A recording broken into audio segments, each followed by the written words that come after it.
Hello and welcome to 5 Good Things, where we focus on uplifting stories and positive developments from around the world. I'm Charlie Budd and this is episode 1. Thank you for joining me. And here are 5 stories that'll warm your heart, tickle your curiosity, and maybe even make you smile out loud. They include talking benches, zero alcohol health beer, Ludovico and friends at tiny desk, 50 ways to rest, and a baby colossal is sighted at last. Our first good thing comes from the humming metropolis of Brighton and Hove in the UK. A simple and brilliant idea is helping people open up, talking benches. It's inspired by a wonderful initiative from Zimbabwe called the Friendship Bench. It was originally developed by Professor Dixon Chibanda to tackle a shortage of mental health care in his country. The idea was to train grandmothers in counselling skills to provide support in their communities, and it has worked brilliantly. And now, with help from Sussex University medical academic Dr. Nina Lockwood, that idea has come to the UK. Benches are being put in libraries and community spaces around Brighton and Hove, and you can just book to have a chat with a trained counsellor. It's a beautiful reminder that meaningful help doesn't always need a clinic or a prescription. Just a bit of thoughtfulness, kindness, someone who knows how to listen and a place to sit and chat. Now here's something you probably didn't expect to hear. Some people are saying that zero alcohol beer might actually be better for you than water. In some cases, I hasten to add. The BBC's Sliced Bread show, hosted by the eternally curious and enthusiastic Greg Foote, recently looked into this. Some of you may remember, back in the day, small beer was a very weak beer people, including children, drank instead of water, because water often wasn't safe to drink because of nasty microbes polluting it. Even the small amount of alcohol in small beer was enough to kill those pesky microbes. Fast forward to now, and some alcohol-free beers are being marketed not only as a delicious alcohol-free alternative to their inebriation-inducing siblings, but as health drinks. Greg dives into what's fact, what's fluff, and whether any of it stands up to science. Now, a good example of this, and this is not an ad by the way, is Erdinger alcohol-free beer, which Greg drinks after exercise.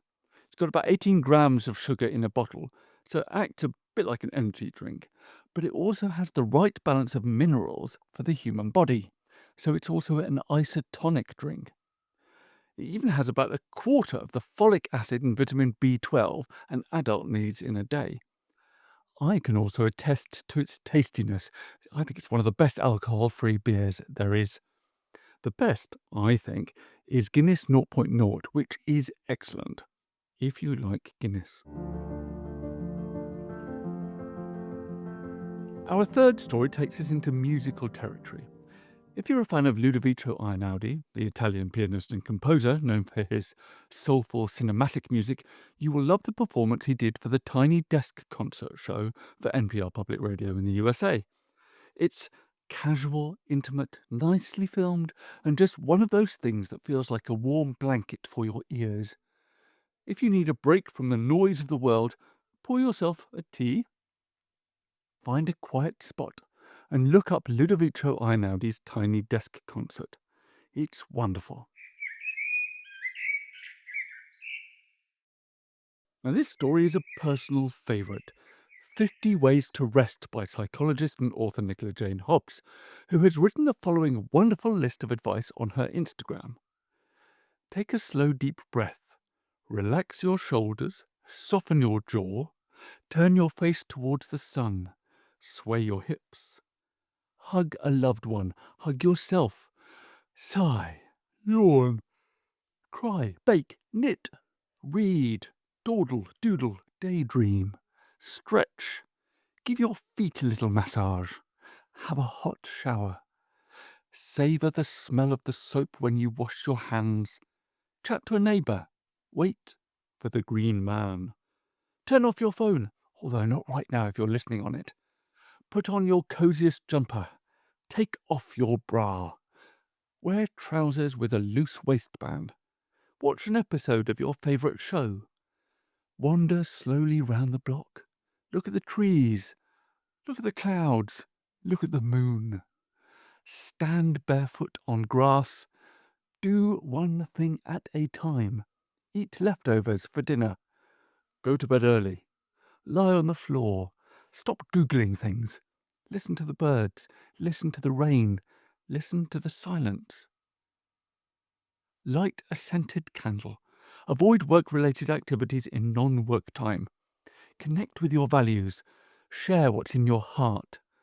Turn the lights down low. Let there be crumbs. Meet your worries with gentleness. Meet your fears with tenderness. Meet your self-critical thoughts with compassion. Remind yourself again and again, I'm allowed to rest. I'm worthy of rest. There is nothing I need to do to deserve rest. Rest doesn't have to be a big production. Sometimes it's just about giving yourself permission to stop. And finally, a rare and wonderful moment from the ocean's depths. For the very first time, scientists have spotted a juvenile colossal squid, affectionately dubbed a baby colossal. Now, these creatures are almost mythical. Nearly everything that we know about them comes from dead specimens, including those found in the bellies of whales. So seeing a live one, it's like catching a glimpse of a sea unicorn.